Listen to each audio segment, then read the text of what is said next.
اعوذ باللہ من الشیطان الرجیم بسم اللہ الرحمن الرحیم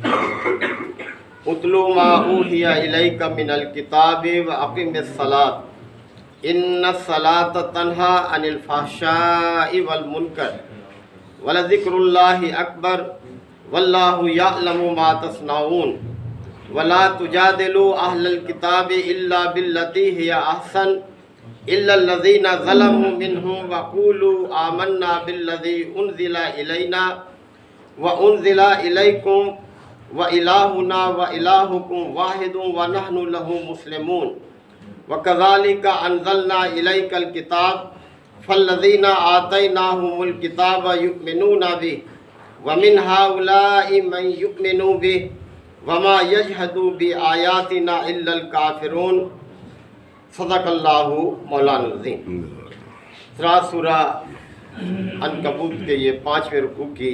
آیات ہیں اور انہی کے ساتھ یہ 21ویں پارے کا آغاز بھی ہو رہا ہے۔ پچھلے 4 رکوعات میں رب کائنات نے اہل ایمان کے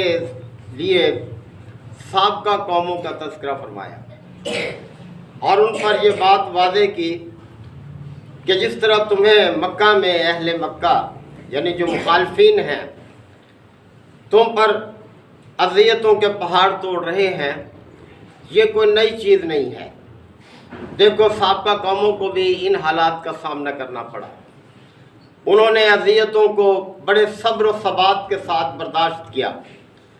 اور پھر اللہ پر ہی توکل کیا، لہذا اس کا نتیجہ دیکھ لو کہ کون کامیاب ہوا اور کون ناکام ہوا۔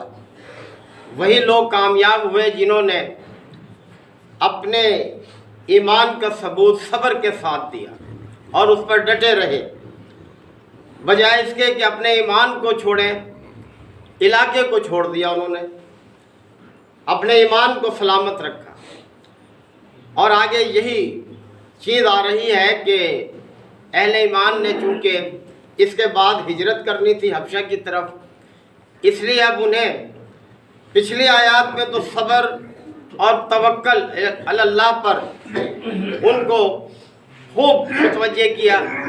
لیکن اب کچھ عملی اقدامات کی طرف اللہ تعالیٰ نے توجہ دلائی ہے تاکہ تمہارے لیے آئندہ جہاں تم جاؤ گے نئی جگہ پر تمہارے لیے وہ جگہ سازگار رہے اور تمہیں امن کا ٹھکانہ میسر آ جائے اور اس ظلم زیادتی سے تمہیں نجات مل جائے۔ تو فرمایا کہ اتلو ما اوحی الیک من الکتاب، اے نبی صلی اللہ علیہ وسلم تلاوت کیجئے اس کتاب کی جو وحی کے ذریعے آپ کی طرف بھیجی گئی ہے۔ خطاب تو اگرچہ نبی کریم صلی اللہ علیہ وسلم سے ہے، لیکن اس کے مخاطب تمام اہل ایمان ہیں جو اس مشکل دور سے گزر رہے تھے کہ اس کتاب کی تلاوت کرو جو تمہارے رب نے وحی کے ذریعے سے تمہاری طرف بھیجی ہے۔ اور دوسری یہ واقم الصلاۃ، نماز کو قائم کرو۔ نماز اپنے اندر بہت سے پہلو رکھتی ہے جن میں سے 2 کو اللہ تعالیٰ نے یہاں بیان بھی فرمایا ہے۔ فرمایا ان الصلاۃ تنہی عن الفحشاء والمنکر، نماز یقیناً بے حیائی اور برے کاموں سے روکتی ہے۔ یہ دونوں اعلیٰ اخلاقی پہلو ہیں کہ انسان بے حیائی سے بچے اور برائی یعنی جتنے بھی برے کام ہیں ان سے اپنے آپ کو دور رکھے۔ جب انسان ان دونوں پہلوؤں کا اختیار کرے گا تو اس کی ایک منفرد شخصیت جو ہے وہ وجود میں آئے گی اور وہ دوسرے لوگوں سے خود بخود ممتاز ہوتا چلا جائے گا کہ جب بے حیائی سے بچائے گا اپنے آپ کو، ہر قسم کے بے حیائی سے، اور جتنے بھی برے کام ہیں یعنی جو ناپسندیدہ ہیں، جو کسی بھی راز سوچ رکھنے والے شخص کو ناپسند ہوتے ہیں، یعنی ہر مذہب میں کہیں بھی دیکھ لیں اچھائی بہرحال اچھائی ہوتی ہے اور برائی برائی ہی ہوتی ہے، یعنی انسان کی فطرت میں اللہ نے یہ بات رکھی ہے کہ وہ اچھائی کو پسند کرے اور برائی سے نفرت کرے۔ تو دین اسلام تو چونکہ ہے ہی اچھائی کا دین، لہذا جب تم یہ رویہ اختیار کرو گے لوگ ضرور تم سے متاثر ہوں گے۔ تو یہ اللہ تعالیٰ نے یہاں تنبیہ کی ہے کہ ان الصلاۃ تنہی عن الفحشاء والمنکر، نماز یقیناً بے حیائی اور برے کاموں سے روکتی ہے۔ وَلَذِكْرُ اللَّهِ اکبر، اور اللہ کا ذکر تو سب سے بڑھ کر ہے، سب سے بڑی چیز ہے۔ یہاں کئی مطلب مفسرین نے لیے ہیں۔ ایک بڑا مطلب اس سے یہ ہے کہ اللہ اگر اپنے بندے کو یاد کر لے تو اس سے بڑی خوش قسمتی کیا ہے۔ اور اللہ اپنے بندوں کو تبھی یاد کرتا ہے جیسے کہ اللہ تعالیٰ نے خود فرمایا کہ اگر تم اللہ کو یاد کرو گے تو اللہ بھی تمہیں یاد کرے گا۔ اور یہ کتنی بلند مرتبہ ہے وہ ذات جو بندے کو یاد کرنے لگ جائے۔ اور پھر یہ کہ اللہ تبھی یاد کرتا ہے جب بندہ اس کو یاد رکھتا ہے۔ تو فرمایا کہ یہ تو بہت ہی بڑی چیز ہے اللہ کی یاد۔ واللہ یعلم ما تصنعون، اور یاد رکھو جو کچھ بھی تم کرتے ہو وہ سب اللہ کے علم میں ہے، اللہ جانتا ہے یہ۔ تو اللہ تعالیٰ اپنے بندوں کو کبھی بھی نہیں بھولتا، یعنی جو اللہ کو یاد رکھتے ہیں۔ اور نیک عمل کرنا خود بخود اس بات کی گواہی دیتا ہے کہ وہ شخص اللہ کو یاد کر رہا ہے۔ نیک عمل اللہ کی یاد سے ہی انسان اختیار کرتا ہے، اور اگر کوئی برائی سے بچ رہا ہے تو اس کا مطلب بھی یہ ہے کہ وہ اللہ کو یاد کیے ہوئے ہے۔ اللہ کو فراموش کر کے نہ تو انسان برائی سے بچ سکتا ہے نہ اچھائی کو اختیار کر سکتا ہے۔ اور پھر فرمایا کہ وَلَا تُجَادِلُوا أَهْلَ الْكِتَابِ إِلَّا بِالَّتِي هِيَ أَحْسَنُ، اہل کتاب سے بحث مت کرو لیکن اچھے انداز میں، اچھے طریقے سے۔ اب چونکہ حبشہ کی طرف ہجرت ہونی تھی اور وہاں عیسائی حکومت قائم تھی، عیسائیوں کا علاقہ تھا، وہ بھی اہل کتاب تھے، لہذا پہلے سے اللہ تعالیٰ نے نصیحت فرمائی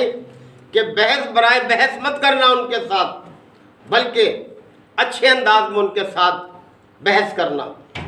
بحث کرنے کا مقصد یہ نہیں ہونا چاہیے کہ اپنے مخالف کو زیر کرنا ہو، اس کی تحقیر کرنا ہو، کوئی فائدہ نہیں ایسی بحث کا۔ بحث ایسی ہو کہ جو مخالف کے دل میں اتر جائے اور وہ سوچنے پر مجبور ہو جائے، بجائے اس کے کہ دونوں فریق کی اپنی ضد پر قائم رہے، ہر دھرمی پر، کیا فائدہ ہے ایسی بحث کا۔ تو فرمایا جا رہا ہے کہ وَلَا تُجَادِلُوا أَهْلَ الْكِتَابِ إِلَّا بِالَّتِي هِيَ أَحْسَنُ، اہل کتاب سے بحث مت کرو مگر اچھے انداز میں۔ إِلَّا الَّذِينَ ظَلَمُوا مِنْهُمْ، سوائے ان لوگوں کے جنہوں نے ان میں سے ظلم کیا ہے، ان پر تو بحث کرنے کا کوئی فائدہ نہیں ہے۔ وَقُولُوا آمَنَّا، اور ان سے کہو کہ ہم ایمان لائے، بِالَّذِي أُنزِلَ إِلَيْنَا، اس چیز پر جو ہماری طرف نازل کی ہے رب نے، وَأُنزِلَ إِلَيْكُمْ، اور اس پر بھی ہم ایمان لاتے ہیں جو تمہاری طرف نازل ہوئی ہے۔ یعنی ایمان لانا سے نبی کریم صلی اللہ علیہ وسلم کی دعوت پر ایمان لانا کافی نہیں ہے، بلکہ سابقہ تمام انبیاء کی تعلیمات پر ایمان لانا لازم ہے۔ کسی ایک نبی کی تکفیر تمام انبیاء کی تکفیر ہے، یعنی کسی ایک نبی کا انکار کرنا تمام انبیاء کا انکار کرنا ہے، اس لیے کہ تمام انبیاء کی دعوت ایک ہی ہے۔ تمام انبیاء نے توحید، رسالت، آخرت اسی کی تعلیم دی ہے، اس لیے تمام انبیاء برحق، تمام کی تعلیم بھی برحق۔ اس اللہ تعالیٰ نے توجہ دلائی ہے کہ جب بھی ان سے بات کرو تو اس انداز میں کہ بھائی جو کچھ اللہ نے ہماری طرف نازل کیا ہے ہمارے پیغمبر کے ذریعے سے، ہم اس پر بھی مان لاتے ہیں، اور جو کچھ تمہاری طرف نازل کیا تھا تمہارے پیغمبروں پر اللہ تعالیٰ نے، ہم اسے بھی مانتے ہیں۔ وَإِلَٰهُنَا وَإِلَٰهُكُمْ وَاحِدٌ، اور ہمارا اور تمہارا خدا تو ایک ہی ہے، ہم ایک ہی خدا کی مخلوق ہیں، ایک ہی خدا کو ماننے والے ہیں۔ وَنَحْنُ لَهُ مُسْلِمُونَ، اور ہم سب اسی کے مسلم ہیں، اس کے آگے سر تسلیم ہم کرنے والے ہیں۔ وَكَذَلِكَ أَنزَلْنَا إِلَيْكَ الْكِتَابَ، اور اے نبی صلی اللہ علیہ وسلم اسی طرح ہم نے آپ پر بھی کتاب نازل کی ہے جیسے آپ سے پہلے پیغمبروں پر نازل کی تھی۔ فَالَّذِينَ آتَيْنَاهُمُ الْكِتَابَ، پس جن لوگوں کو ہم نے اس سے پہلے کتاب دی تھی، یؤمنون بہ، وہ اس پر بھی ایمان لاتے ہیں، قرآن مجید پر بھی، یعنی جب وہ قرآن کو سنتے ہیں تو وہ پہچان جاتے ہیں یہ وہی تعلیم ہے جو ہمارے پیغمبروں نے ہمیں دی تھی، لہٰذا وہ ضد اور ہردرمی سے کام نہیں لیتے بلکہ اس کتاب پر بھی ایمان لے آتے ہیں۔ وَمِنْ هَؤُلَاءِ مَنْ يُؤْمِنُ بِهِ، اور ان میں سے بھی ہیں بہت سے جو ایمان لانے والے ہیں، ان سے مراد اہل عرب ہیں، یعنی وہ اہل عرب جو راست سوچ رکھنے والے ہیں، جو اچھائی کو پسند اور برائی کو ناپسند کرتے ہیں، جب وہ اس کلام کو سنتے ہیں تو ان کے دل بھی متاثر ہوتے ہیں اور وہ اس پر ایمان لا رہے ہیں۔ وَمَا يَجْحَدُ بِآيَاتِنَا إِلَّا الْكَافِرُونَ، اور ہماری آیتوں کا انکار تو وہی کرتے ہیں جو کافر ہیں، یعنی جو اپنے کفر پہ ہی رہنا چاہتے ہیں، اپنے آباء و اجداد کی اندھی تقلید پر ہی جو اپنے آپ کو قائم رکھنا چاہتے ہیں، کسی دلیل کو قبول کرنے کے لیے جو تیار ہی نہیں ہے، یعنی ضد اور ہردرمی یہ ایسی چیزیں ہیں کہ جو انسان کو قبولیت کی طرف یعنی معقول بات کی طرف آنے نہیں دیتی۔ سوچ اور فکر ہونی چاہیے، اور تلاوت کے لحاظ سے بھی واضح کیا ہے اللہ تعالیٰ نے کہ تلاوت ایسی ہو کہ جو محض زبان تک ہی نہیں ہونی چاہیے بلکہ وہ دل میں اترے